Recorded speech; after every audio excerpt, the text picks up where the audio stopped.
আমার বিবি এরকম এক মহিলা মাদ্রাসায় পড়ুয়া আলেমা। তো আমার 4টা সন্তান আছে, এখন 2 ছেলে 2 মেয়ে।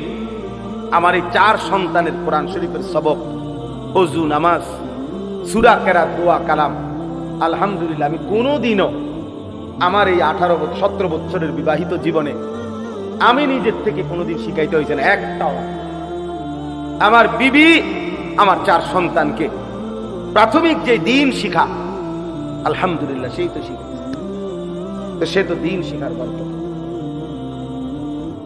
সেদিন যখন সারা বাংলাদেশ মিছিল করছে, আমরাও তো গেছি, মিছিল করছি ফিলিস্তিনের পক্ষে। এমনি বলতেছি, মহব্বত, আবেগে বললাম। তা আমার 7 বছরের যে ছোট ছেলে, আমার 2 ছেলের বড় ছেলে 13 বছর, আরে ছোট মিয়ারে আমি বললাম, আবু তুই যাইও না, তো ছোট মানুষ, তুই এত লম্বা পথ হাঁটতে পারবি না মিছিলে।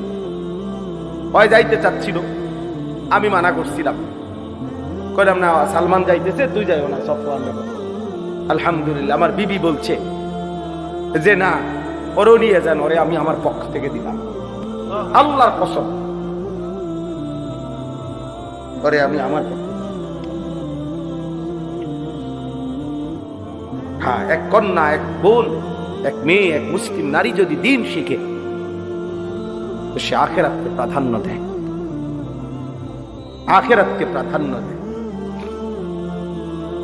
হযরতে আসমা রাদিয়াল্লাহু তাআলা আনহা, এই আয়েশা রাদিয়াল্লাহু তাআলা আনহার বড় বোন, ওনার ছেলে ছিল আব্দুল্লাহ ইবনে জুবায়ের রাদিয়াল্লাহু তাআলা আনহু, বিখ্যাত সাহাবী।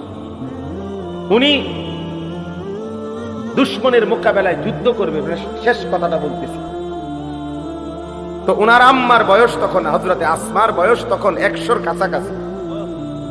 উনি চোখে দেখে না, তখন অন্ধ হয়ে গেছিলেন শেষ বয়সে, চোখে দেখতেন না। তো শেষ হযরত আব্দুল্লাহ ইবনে জুবায়ের যুদ্ধের শেষ লড়াই করার জন্য রওনা দিয়ে রেডি হইছে। তো মার সামনে আসছে হযরতে আসমা। আয়েশা বলছে, মা তুমি আমার শেষবারের মতো বিদায় দাও, আজ আমি চূড়ান্ত যুদ্ধে বের হব, আর যদি শহীদ হই মা, হয়তো আর ফিরে আসবো না, এই জন্য তুমি মা আমারে বিদায় দাও, আমি শাহাদাতের তামান্না নিয়ে এই হাজ্জাজের বিরুদ্ধে বের হয়ে যাব।